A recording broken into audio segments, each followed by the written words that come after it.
Hey guys, this is Paul from PhoneArena, and this is the awesome Galaxy Note 5, Samsung's top-of-the-line phablet for 2015, which certainly did not disappoint. Now that we've spent some quality time with the Note 5, we could say that we've gotten a sense of how it does some things better in terms of user experience than its predecessors, the Galaxy Note 4 and the Note Edge, but we also spotted a few things that it does a bit worse. And that's aside the whole removable battery and SD card slot debate, of course. Warning though, there's some nitpicking ahead. On the Note 5, you can fit more icons on the home screen. TouchWiz finally allows us to fit some more icons on the home screen, which, come on, only makes sense on a 5.7-inch phablet. The Galaxy Note 4 and Note Edge would only give us a 4x5 grid, while the Note 5 can go up to 5x5. This means 20 apps per screen on the older Notes and 25 on the new one. All you neat freaks out there will agree that 5 icons worth of space more is infinitely better and opens up more opportunity to keep your home screen count low. The home screens on the Note 5 have scrolling borders. The cool thing in last year's Notes was that when you disable the flipboard briefing, you can cycle through your home screens infinitely. What this means is that if you are on the rightmost home screen, you just swipe to the left one more time and you end up in the beginning. You don't need to swipe back through all the screens or press home and swipe back to the leftmost one. The Note 5's camera has manual mode! Having manual controls over your camera is the new craze for 2015, as every manufacturer added the functionality to their respective flagships. Samsung didn't fall behind, of course, and voila, we have the so-called Pro mode, which gives us access to shutter speed, ISO, white balance, focus, you know, all the good stuff.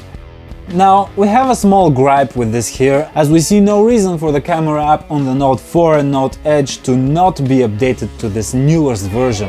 But alas, it's not, sad face. The Note 5's handling is a bit worse. The thinner bezels and the curved back certainly help the Note 5 fit better in our hands. However, it's not without its issues. The glass back certainly requires some getting used to. The phone itself feels slightly top-heavy when compared to its predecessors, and the thin bezel can sometimes be a double-edged sword, as it's very easy to touch the screen with the bottom of your palm while stretching your thumb above it.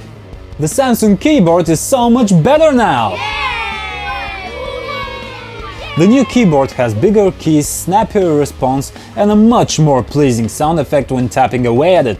Furthermore, the keyboard will constantly learn and it will finally sync up with your Samsung account. So when you switch away from the Note 5 to a different Samsung phone, your personal dictionary will immediately be learned by the new phone. Last year's Notes were still stuck with the old-style keyboard, which feels a bit sluggish, and its feedback, both in sound and vibration, just doesn't feel on point. Also, there is no way to sync your slang words with your Samsung account. Sorry. S Pen ejection is awkward and uncomfortable. The new S Pen has a clicking mechanism, is made of metal, and boy does it feel good. However, once one gets over the pristine feel of a new gadget, functionality is all that matters. And we still can't forgive the S Pen for requiring so many motions to eject. The process goes like this: adjust grip, click, readjust grip, pull out. On the older Notes, it goes more along the lines of grab and pull, which someone who often takes quick notes in a hurry will certainly appreciate more. One-handed mode is so much easier to activate! Activating one-handed mode on Samsung's flagships from 2014 was an awkward thing.